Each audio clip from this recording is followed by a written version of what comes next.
Visite officielle du président suisse Alain Berset en République démocratique du Congo. Le président de la Confédération helvétique a été reçu par le président Félix Tshisekedi au Palais de la Nation ce jeudi 13 avril 2023 où ils ont eu un tête-à-tête de plus d'une heure avant d'accorder une conférence de presse où il a annoncé une assistance humanitaire de la Suisse aux victimes de la guerre dans l'est de la République démocratique du Congo. Le président Tshisekedi a profité de ces moments pour préciser qu'il n'y aura pas de dialogue avec le M23. Et puis, lancement de la plateforme de valorisation et de commercialisation de produits locaux par le Cameroun. Selon le gouvernement camerounais, cet outil facilite les échanges entre les vendeurs et les acheteurs. Mesdames et messieurs, voilà les sommaires de ce journal. Bonsoir et bienvenue à cette grande édition d'information. Au cours de cette session d'information, nous allons recevoir un invité. Il s'agit de Maître Odia Mouloaï. Il est juriste et analyste politique indépendant que je salue. Bonsoir Maître. Bonsoir Monsieur le journaliste. Merci d'être là sur notre plateau pour commenter l'actualité.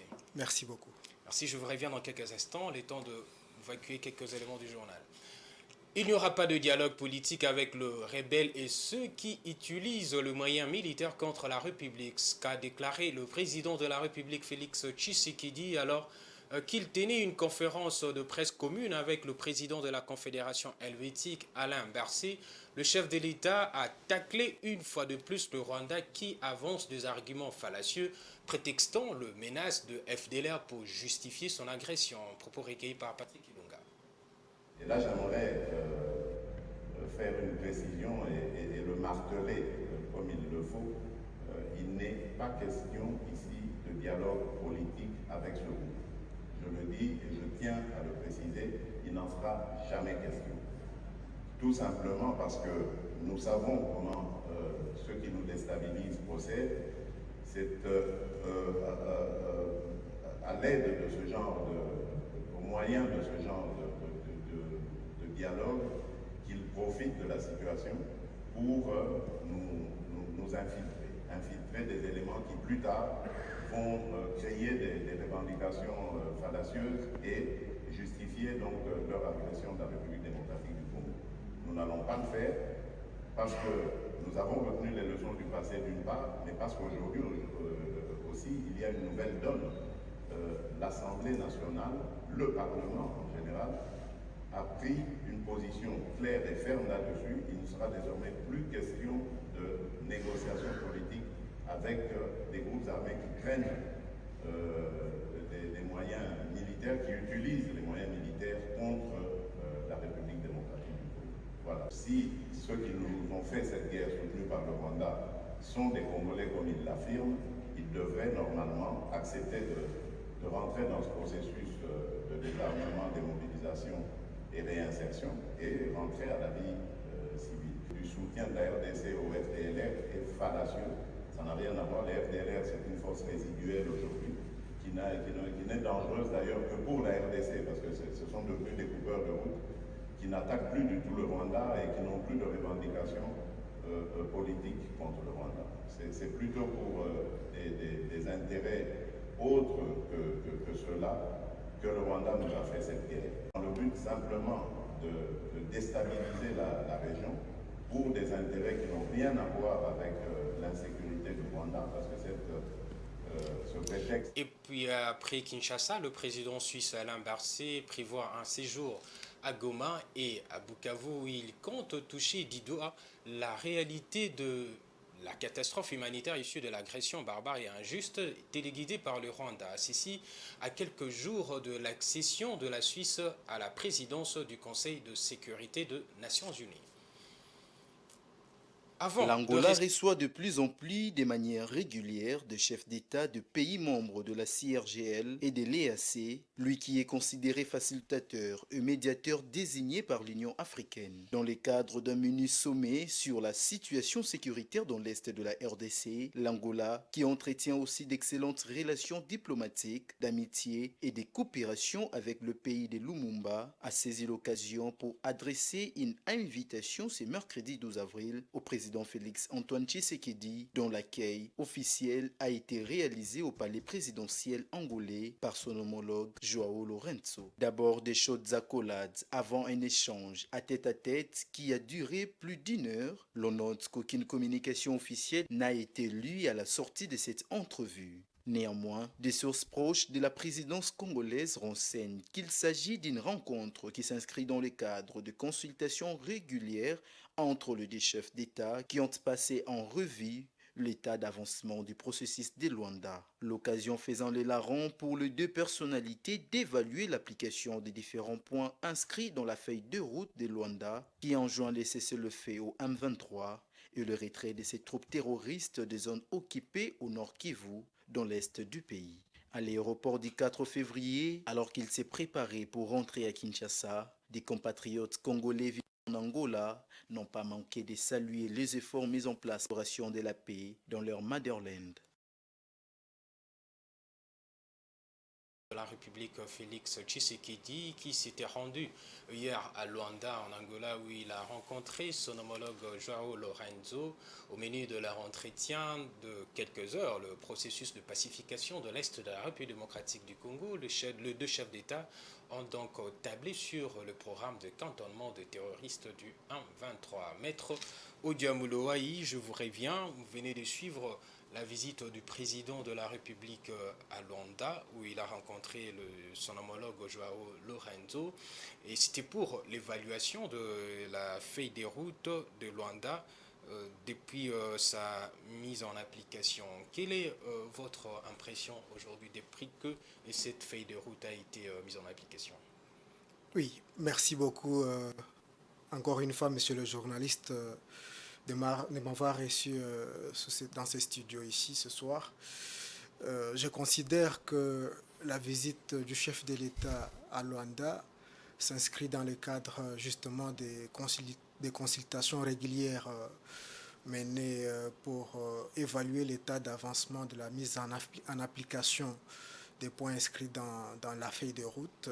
Il s'agit là du communiqué final du mini-sommet de Luanda adopté le 23 novembre 2022, que je considère, selon la définition retenue de la Convention de Vienne sur les droits des traités, comme une convention internationale signée par 4 États. Vous avez l'Angola, le Rwanda, le Burundi, la République démocratique du Congo, ainsi que la communauté d'Afrique de l'Est. Et donc, cette feuille de route prévoit justement des actions prioritaires à mener pour le retrait immédiat, la cessation des hostilités par les M23. Et donc, je considère que cette visite s'inscrit dans le cadre de cette évaluation parce qu'en droit international, l'exécution des engagements pris doit être faite de bonne foi. Le M23 s'est retiré de quelques zones qu'il occupait, mais non peut-on considérer que cette feuille de route est en train d'être respectée? Exactement, parce que cette feuille de route justement prévoit le retrait des troupes du M23 justement des zones de localités occupées à Goma, Bunagana, Rutshuru et les Kiwanja.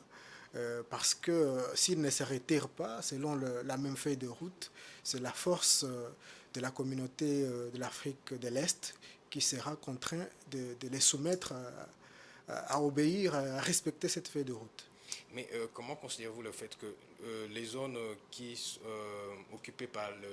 étaient occupées par le M23 sont aujourd'hui sous le contrôle de l'EAC, mais le M23 déclare que ces zones-là, dans ces zones-là, l'armée congolaise ne peut pas fouler ses pieds. Comment... Attendez, monsieur le journaliste, il faut dissiper les malentendus parce que je vous ai dit au départ que la feuille de route, bien que la diplomatie recourt au terme communiqué final ou feuille de route, mais nous considérons que c'est une convention internationale. Et donc la présence des troupes de la communauté d'Afrique de l'Est dans cette zone s'inscrit dans le cadre de l'application de cette feuille de route parce que initialement il est prévu que c'est le Kenya qui va déployer ses contingents dans les zones occupées par les M23 Et au finish, ce sont les FRDC qui vont justement intervenir lors du désarmement et du cantonnement, assistés bien sûr par la force de l'Afrique de l'Est et de la MONUSCO. Donc sur ce plan-là, il faut comprendre que les FRDC vont intervenir parce que le désarmement et le cantonnement de ces troupes sur le territoire congolais va se faire sous la coordination des FRDC. Oui, ça va se faire sous la coordination des FRDC. D'ailleurs, le président a tenu une conférence de presse aujourd'hui avec le président suisse, Alain Berset. Au cours de cette conférence, le président a même précisé qu'il n'y aura pas de dialogue avec les mouvements M23. Oui, il n'y aura pas de dialogue parce que tout a été noté et précisé dans la feuille de route. Il suffit de se retirer, de cesser immédiatement les hostilités. Et en ce moment-là, on va entamer le processus de désarmement et de cantonnement sur le territoire congolais. Okay. Merci, je vous reviens. Le temps de poursuivre encore avec le journal. In bref, parlons toujours sécurité dans la partie est de la République démocratique du Congo. Après la tuerie de 2 civils par 2 éléments de la milice Codeco, laissant plusieurs familles sous panique, la situation sécuritaire est de nouveau relativement calme dans la région des Lorimi, en territoire des Djougou, en Ituri. Le fait remonte dans la nuit du mercredi à jeudi 13 avril 2023. Malgré le désespoir, la colère et la tristesse de population, la situation est déjà sous le contrôle des forces armées de la République démocratique du Congo. Accompagné de son adjoint Marie-Josée Kapinga, le secrétaire exécutif national de la commission électorale Toto Mabikoué a effectué une visite de travail à l'entrepôt de la centrale électorale qui se trouve à l'aéroport de Njili. Cette visite s'inscrit dans le cadre de la vérification de l'état de fonctionnalité des dispositifs électroniques de vote pour la tenue de prochaines élections prévues au mois de décembre prochain. Suivez cet élément de Mikabea.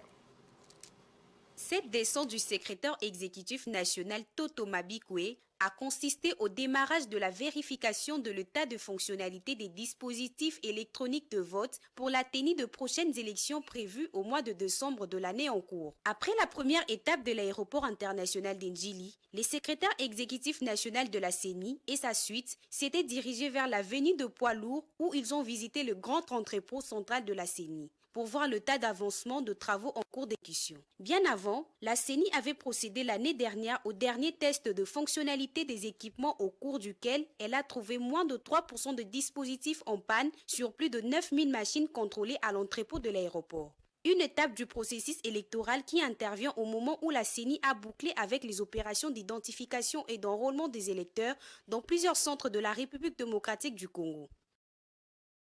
Oui, Maître Moulouaï, on vient de suivre cet élément sur le processus électoral. Et des opérations de vérification de machines à voter ont débuté. L'idée de réutiliser la machine à voter demeure toujours une nécessité ou doit-on rentrer à l'ancien système?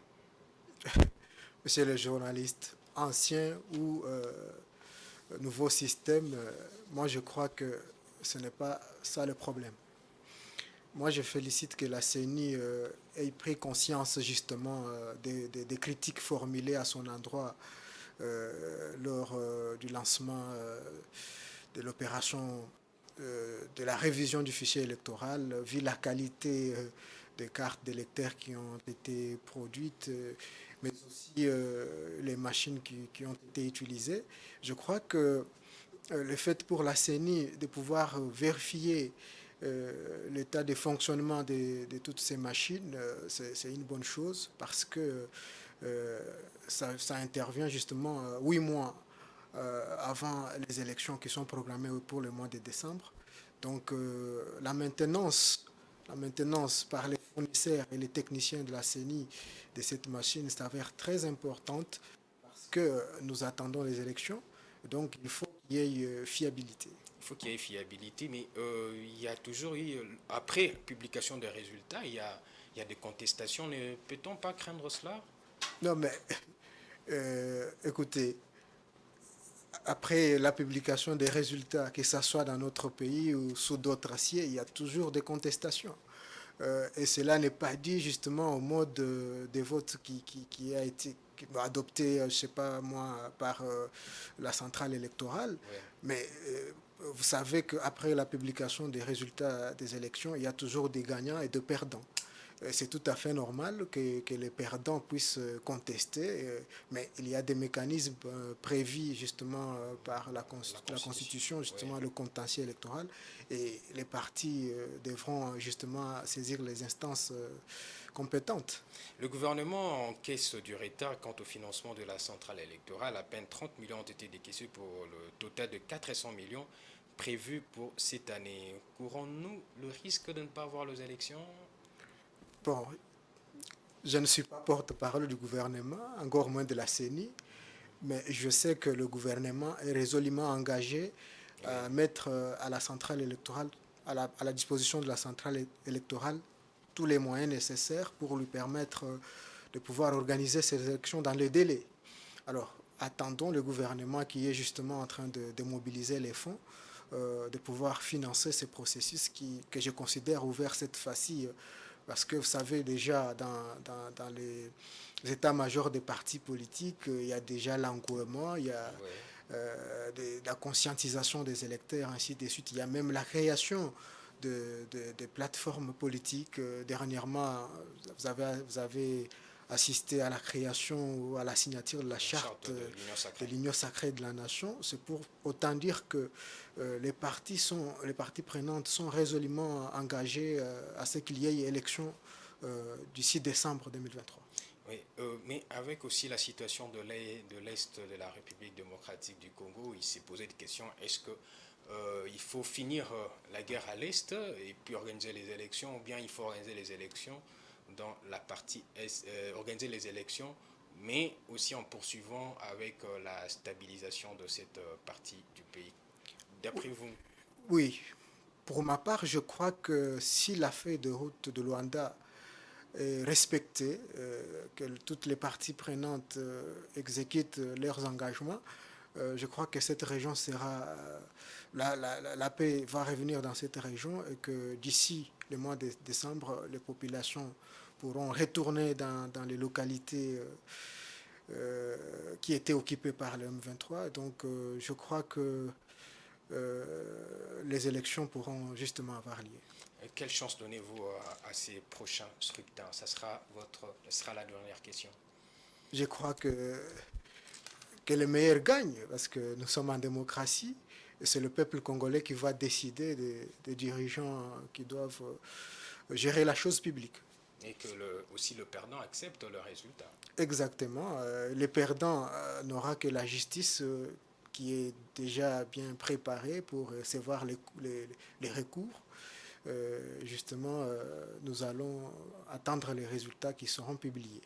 Maître Moulouaï, merci beaucoup. C'était un plaisir pour nous de vous recevoir sur ces plateaux afin de commenter l'actualité. Je rappelle que vous êtes juriste et analyste politique indépendant. Je vous remercie. Merci. Hier, 12 avril 2023, l'Assemblée nationale a recommandé la destitution, la révocation dans 48 heures du directeur général de la Société nationale de l'électricité, Fabrice Lucindé, à la suite d'une interpellation. Accusé de manque de vision claire pour l'électrification du pays, ces mandataires publics n'a pas pu convaincre les députés nationaux lors de sa réplique. Suivez Patience Lokeke. Réunis en session parlementaire mercredi 12 avril au Palais du Peuple, les députés nationaux ont voté à l'unanimité pour la destitution de Fabrice Lucindé, directeur général de la Société nationale d'électricité SNEL en sigle.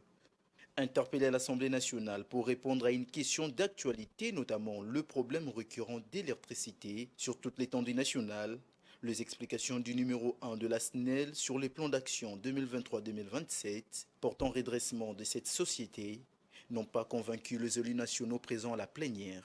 Suite à cela, le député Prosper Boukassa, auteur de cette question d'actualité, a sollicité une motion pour sa révocation dont sa demande a trouvé satisfaction puisque plus d'une cinquantaine des élus nationaux ont voté pour son départ à la tête de cette entreprise du portefeuille. Placé à la tête de la SNEL en octobre 2022, en remplacement de Bosco Kayombo, Fabrice Lucindé n'aura tenu que quelques mois au sein de la dite entreprise de l'État. Parmi les griefs avancés par le parlementaire figure notamment l'incompétence avérée dans la gestion de la desserte en électricité.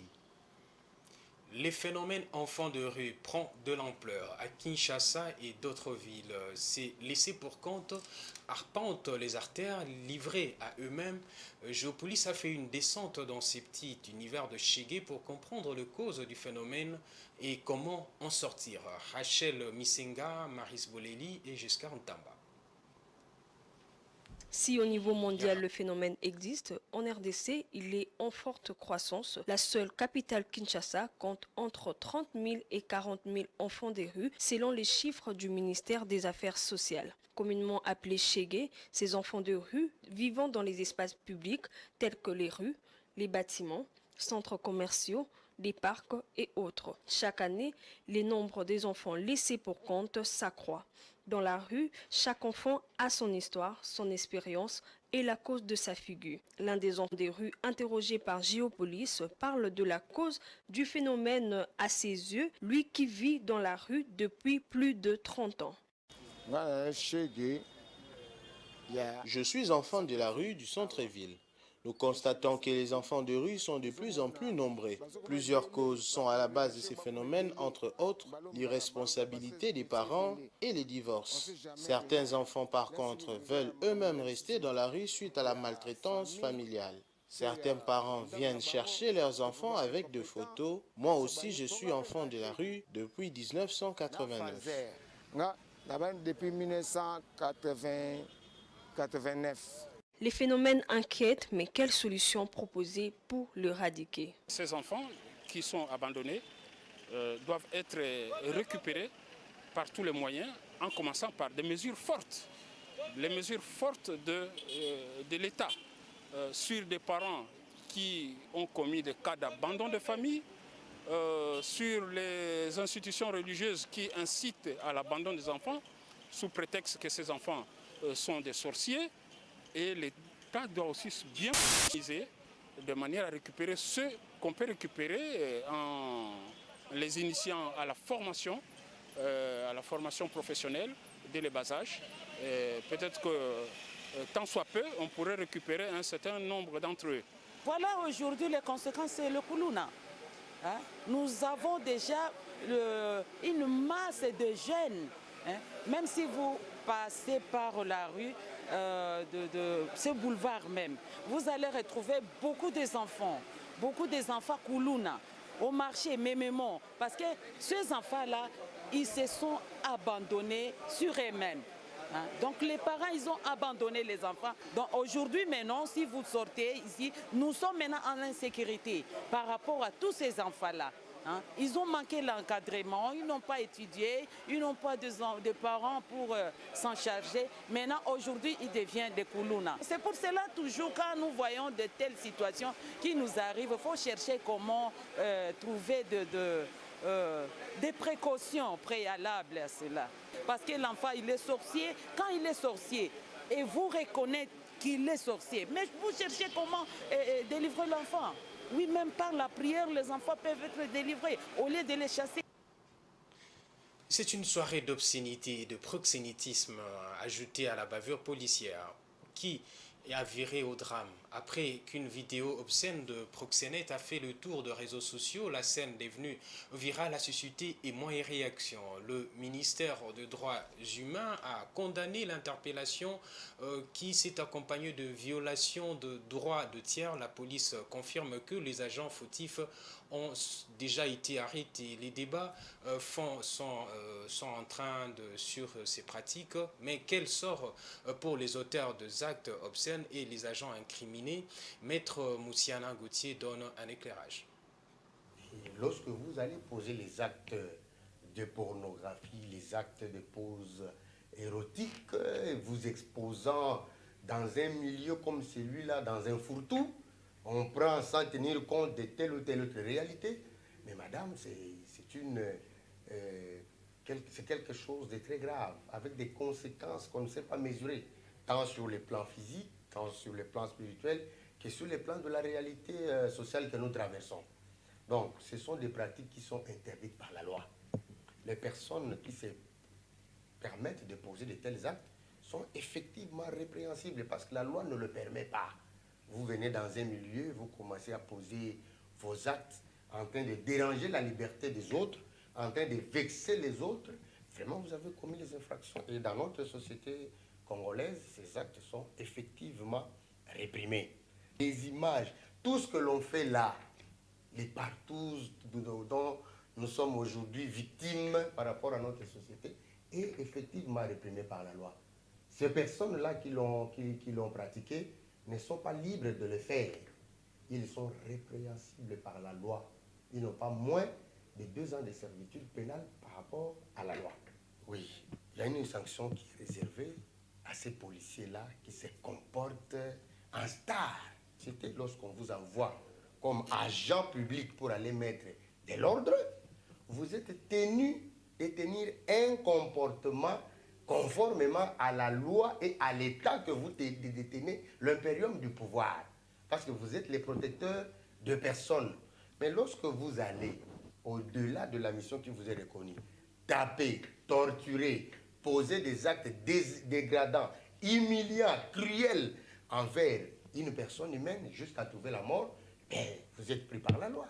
L'article 48 du Code pénal, 48 du Code pénal est tout à fait clair à ce sujet. Lorsque vous avez commis de tels actes, vous courez de 5 à 10 ans de servitude pénale. Donc, les policiers là, qui s'est permis de taper, de poser des actes humiliants, dégradants vis-à-vis de personnes en dépit du fait qu'elles soient infractionnelles, ou poser des actes qui violent la loi, mais il a posé un acte qui le met lui-même également dans une autre infraction, l'homicide involontaire. Certainement, il n'avait pas l'intention de donner la mort, mais à la suite des actes qu'il a posés, il portait des tortures, de coups et blessures volontaires, et ayant entraîné la mort, donc c'est un homicide involontaire, il a effectivement commis la loi, il sera donc déféré devant son juge naturel pour que la sanction du droit lui soit appliquée. La loi dit, pour des tortures seulement, par exemple, il court de 5 à 10 ans de servitude pénale. Donc, il faut dire que ce sont des actes réprimés par la loi. Place à présent à la page internationale.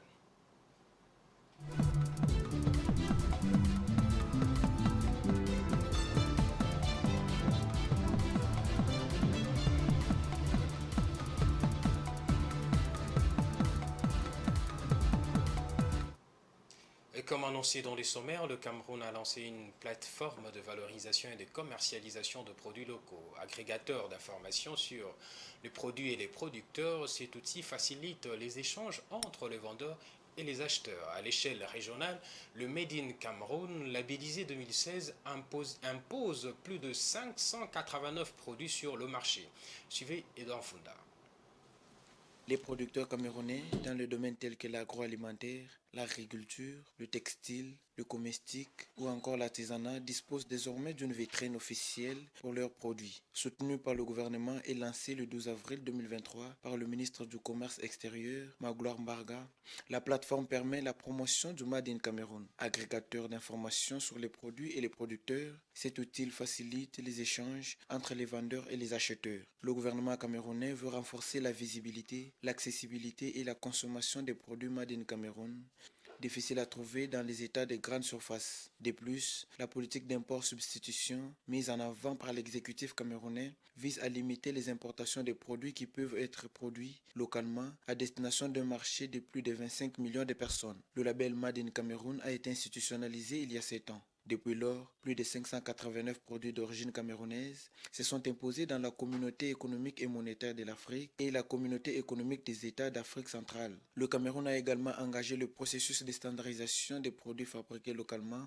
à travers la vulgarisation du code barre précédé du préfixe 617. Une avancée qui permet de garantir leur traçabilité tant au niveau local qu'à l'international. La Banque africaine de développement et le marché commun de l'Afrique australe ont lancé l'initiative Harmonisation régionale de cadres réglementaires et des outils pour l'amélioration de la réglementation de l'électricité dans la COMESA.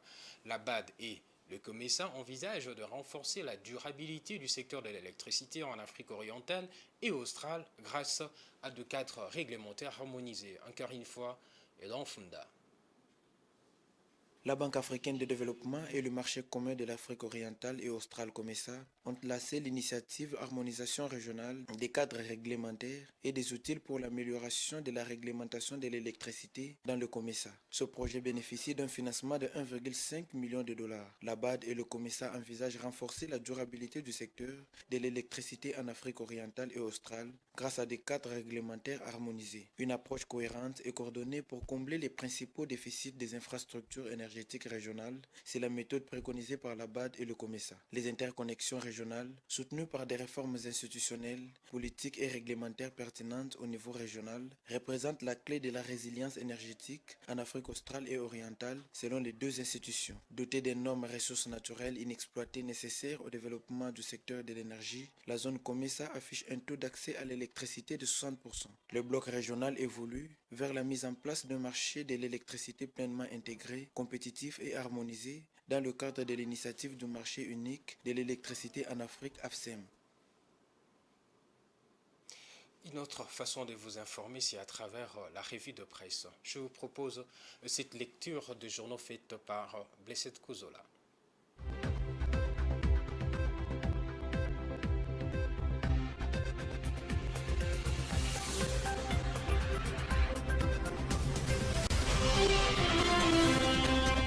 Bonsoir mesdames, messieurs et bienvenue dans cette revue de presse. Les journaux parus dans la ville ce jeudi 13 avril se sont apaisantis sur la révocation du directeur général de la SNEL par l'Assemblée nationale ainsi que l'arrivée du président de la Confédération suisse à Kinshasa. D'abord, l'avenir qui prend sa manchette. L'Assemblée nationale vote la révocation du DG de la SNEL. La plénière de ce mercredi à Kinshasa a voté la recommandation portant d'échéance du directeur général de la SNEL, Fabrice Lusinde, accusé d'incompétence et de détournement des deniers publics. Les élus de Kinshasa, par exemple, ont déclaré du haut de la tribune que les délestages qui se font dans la capitale constituent ni plus ni moins une incitation à la révolte du peuple congolais, surtout qu'il n'y a pas de vision claire dans le chef du DG de la SNEL et comme si cela ne suffisait pas, sa gestion calamiteuse de fonds est mise en cause, rappelle le journal. De son côté, la prospérité titre, Fabrice Lusinde, la plénière de l'Assemblée nationale exige sa révocation. Le sort est jeté pour le directeur général de la SNEL, Fabrice Lusinde. Au cours de la 4 de cette interpellation présidée par Christophe Mbosso-Kodia, speaker de la Chambre basse du Parlement, la plénière de ce mercredi 12 avril a voté la recommandation portant d'échéance du directeur général de la SNEL comme l'a proposé le député auteur de l'interpellation, Prosper Boukassa. Dans la même logique, le journal titre Fabrice Lusinde,